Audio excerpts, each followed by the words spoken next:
as we wrap every single week, courtesy of our friends at the DQs of Northwest Edmonton and Sherwood Park. That's Palisades, Namao, Newcastle, Westmount, and Baseline Road. We ask you to send us your hottest takes. That's right. We want your flamethrower submissions. These are all real emails to Toque at RyanJesperson.com, presented by the DQs of Northwest Edmonton and Sherwood Park. And Lucky Boyd Roberts writes in. He says, here's the skinny old sport. 2 years back, I hauled the whole family out to Fort Edmonton Park on Canada Day. Wouldn't you know it, that was the second year running that the celebrations were pretty much kaput. Folks were saying we Canadians are nothing but a bunch of colonizers. There was no pride to be had, no siree. And I figured a historical spot like the fort would be just the ticket to spin the yarn of Canada's tale to my children. But lo and behold, not a single flag in sight. I was fit to be tied. Now, don't get me wrong, says Lucky.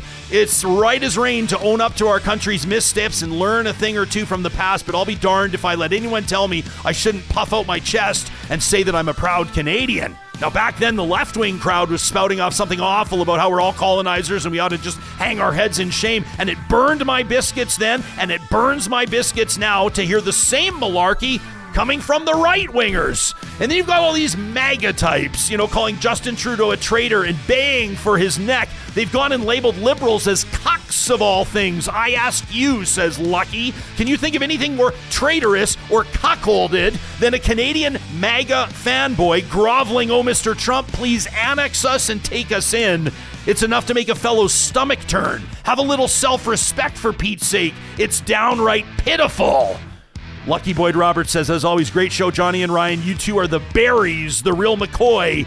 Keep your noses clean and your shoes shine. That from Lucky, who I hope writes in again. How about this one from Janie, who says, listen up, you maple syrup traders, you double-double defectors, you wannabe bald eagle enthusiasts. Have you ever heard a moose sigh in disappointment? That's what Canada does, every single one of you, when you say, I want to move to America and be the 51st state, you traitors to the toque.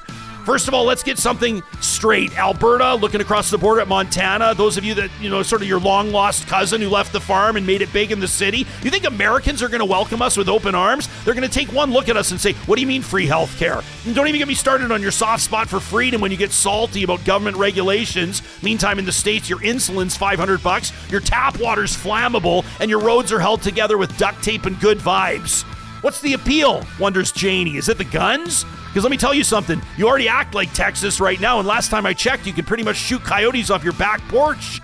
Is it the economy? While you're busy daydreaming about ditching the loony, America's economy is hardly some oil-soaked paradise. It's a house of cards held up by student debt and credit card bills. Meantime, we got Tim Hortons, universal health care, and a national identity that doesn't just scream freedom into the void. And don't even pretend it's about culture. Janie says, you want to trade poutine for deep-fried butter? The tragically hip for Kid Rock? Sorry for Let's Go Brandon? No. You sit down and you think about what you're doing, because the second you cross that border and start using Fahrenheit, you're going to realize what a mistake you've made. So for all those of you Make Alberta American dreamers out there, get it together, hug a beaver, drink a Molson, accept the fact that we're weird, polite, and have social programs that actually work. And if you still want to be American, enjoy your $100,000 medical bill when you break your ankle, slipping on the same ice you could have had in Canada for free. That from Janie. That was amazing. Ron says, I love your show, Jess. I've been a podcast listener from the beginning. Thank you, Ron. He says, as for Alberta becoming a state, the main thing people don't seem to be aware of is state resources belong to the federal government in the U.S. So if we become a state, we lose our provincial oil wealth. We would become another low population,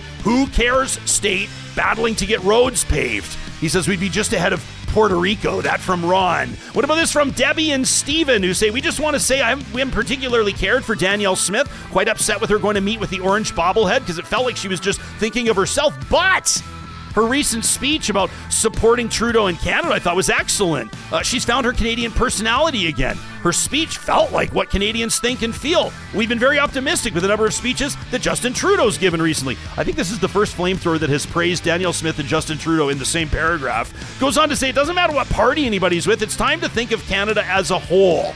We were just reading that the U.S. thinking of deporting Ukrainian refugees. We never realized so many swear words we could find to describe a person. Trump is bringing out the worst in people, and Canadians need to find a way to vent. understand the booing of anthems at games, although we wouldn't do it, we understand. And as Canadians, we hope we come together to fight our neighbors down south in the true Canadian spirit. That from Debbie and Steven. How about this one from Jake, who saw me taking a swipe at lawyer Jeffrey Rath? He's the one that says he's getting this contingent, this delegation to go down and talk to the Trump administration about Alberta's statehood. Fucking bonkers, by the way. You can check out our short on it on our YouTube channel. Jake says, please spread the word on a petition to ban Jeff Rath from Canada and revoke his citizenship. He should not be allowed to, I mean, come on. He should not be allowed to enter Canada after his traitorous mission to bend the knee to the orange man. I want to let you know, by the way, we have invited Jeff Rath on the show on Monday. He has yet to get back to me. Jake says, I love you guys. A quick shout out to the guests on your last episode. He said it relates so much to Bertrand Bickersteth when he spoke about anger. Jake says, I too tend to cope with life through anger, and hearing how he uses art to channel anger is so inspiring. And Neil Como, the counselor that was in D.C. on the trade mission, what an awesome dude, says Jake. The ability to go speak to Americans and reason with the I Speak Trump crowd gives me hope. Says, thanks for what you're doing, Neil. Jespo, thanks for giving him a voice. That from Jake. And how about this one from Lisa, who saw my conversation with Mark from Blood Sport Canada about that controversial cougar hunt? Mark says, it's good to go, right? The other side of the coin is what Real Talk's all about. She says, thanks for coming in, Mark, and trying to sanitize what cougar hunting's all about. But Lisa says, I'm not drinking the Kool-Aid. She says that the issue with cougar hunting boils down to the fact that it's an ugly, unnecessary sport. It has nothing to do with hunting for sustenance, but rather the thrill of the kill. And anyone with even a shred of empathy can imagine the sheer terror that these animals experience, chased relentlessly by baying dogs, treed multiple times only to be shot down. There's nothing humane about this type of hunt, and it's deeply disturbing that so-called civilized humans partake in it. Lisa says, I can't help but question the mindset behind this kind of hunting, the desire to kill an animal purely for sport rather than necessity. It raises serious ethical concerns and speaks to a troubling perspective on wildlife and respect for nature. She says there's no valid reason for this practice to continue. She says, I lived in the Elk Valley for 25 years, surrounded by hunters of all kinds. I know many wonderful, responsible hunters, people who respect wildlife and hunt for ethical reasons. Cougar hunting with hounds is not ethical. It's cruel, senseless, and serves no purpose other than feeding an unhealthy thirst for dominance and bloodlust. She says, and this isn't about an animal that's causing chaos, feeding on pets, killing livestock, or having continuous negative interactions with humans. Any animal that causes harm and destruction should be dealt with humanely and accordingly. Lisa says, thanks for the podcast. Always interesting and informative. You can be like Lisa and Lucky and everybody else and send us your flamethrower submission to talk@ryanjesperson.com. It's proudly presented by the DQs in Palisades, Namao, Newcastle, Westmount, and Baseline Road. When you visit them, drive through or in store, you let them know that Real Talk sent you. We'll be back next week, Monday, the Liberal Leadership Review. Who's the next Prime Minister and when's that election coming? Max Fawcett will join us a little later on in the week. We've got a roundtable focused on tech and innovation, and the group chat will be back together to talk about the political stories of the day. I will tell you, a week out, we'll have an exclusive announcement next Friday.